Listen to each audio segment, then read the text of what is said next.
Now, this is not Haresh. Really? Are you sure? Yes. I hope.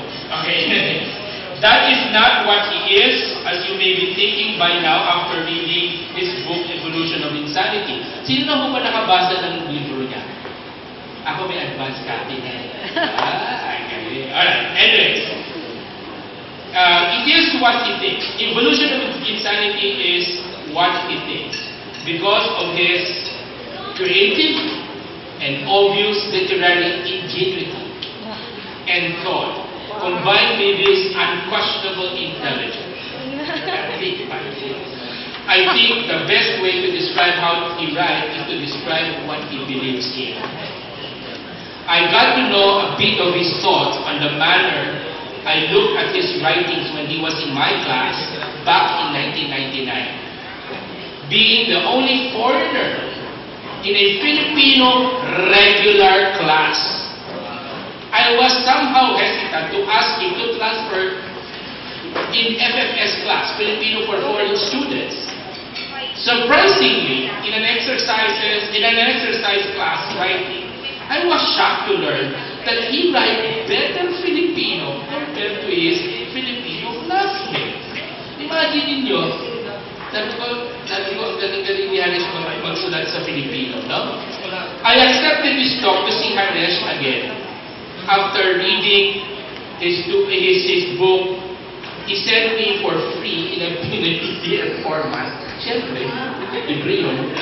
This is my simplest way of saying thanks for being such a kind student. Totoo yun, and a friend.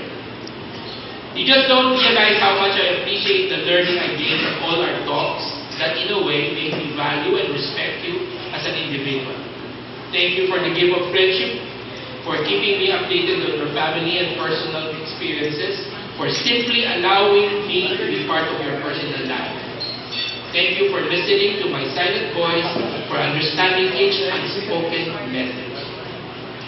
Evolution of Insanity by Haresh, perhaps for the longest time in search of what is out there, he learned that isolation, hermitude, can be a blessing to clear one's mind from deep-seated opinions everyone has developed or being brainwashed into believing.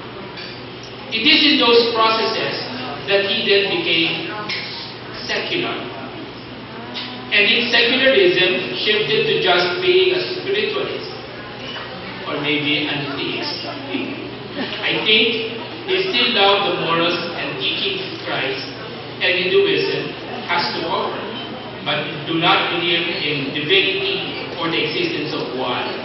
Maybe he's having a hard time telling stories about those I have mentioned, for they are shunned ideas. I'm sure we have started to appreciate human rights. I'm sure you have started to appreciate human rights, mostly empowering women and encouraging the community to treat every single individual, no exemption, as equally as everyone, and give them the same rights in marriage and in employment as well. His work is literary, ladies and gentlemen. A play of words as he paints what image he has in his head. The images are often weird, but he do not see himself as disturbed.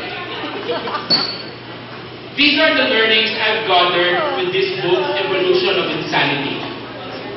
We need to take this day as an opportunity to thank God for our family and good friends who have helped us mold as the man or women that we perhaps never thought. Never let chance pass without saying a word of gratitude for the good deeds they have showered us. We must enjoy what we have worked for, but be cautious of its results. We are free and intelligent. Each soul is. And any human solution within faith and morals is defensible and must be respected. Freedom cannot be divorced from responsibility. It is not enough to be free. One must also be responsible. Otherwise, it's not virtuous. And it's our responsibility as a person, friend, or relative to make people realize and live by this. We have to seek love and defend the truth. But in the day-to-day life, because of society and politics, and coupled with our human weaknesses, we fear the truth, which in turn moves us to skirt, hide, and be blind about it. Hence, to seek love and defend the truth is a constant and continuous and consistent personal struggle. After all, it is the only thing that liberates, that brings genuine happiness. Right? Allow me to give you some points in attacking a problem, which I reflected from the book of Insanity, which I believe all of us will encounter as we traverse in our challenging life. When we look at problems, our thinking should drive us as always these three questions. Why did I get into this mess?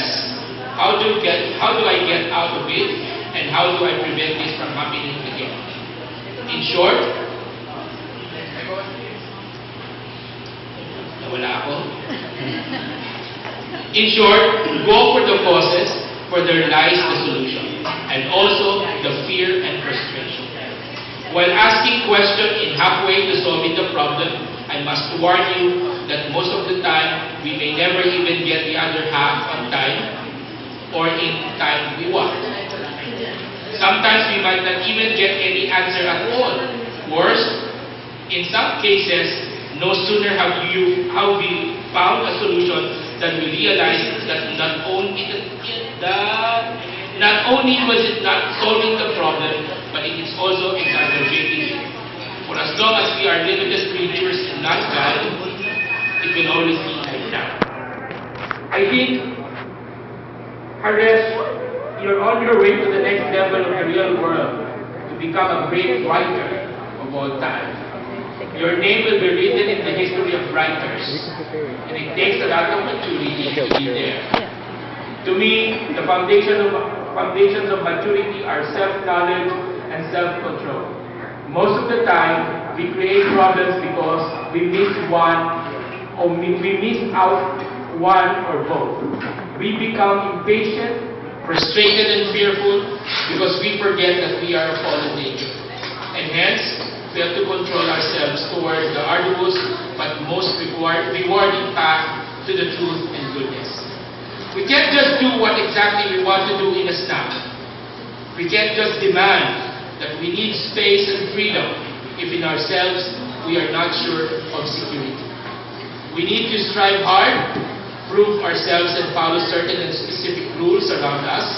And by doing so, this will be the foundation of our true and effective life. So my dear Haresh, please reflect on this. Please reflect on these facts about the real world. Ladies and gentlemen, I am Talegon Jr., a dreamer, a faculty, and an actor who wishes to be excused.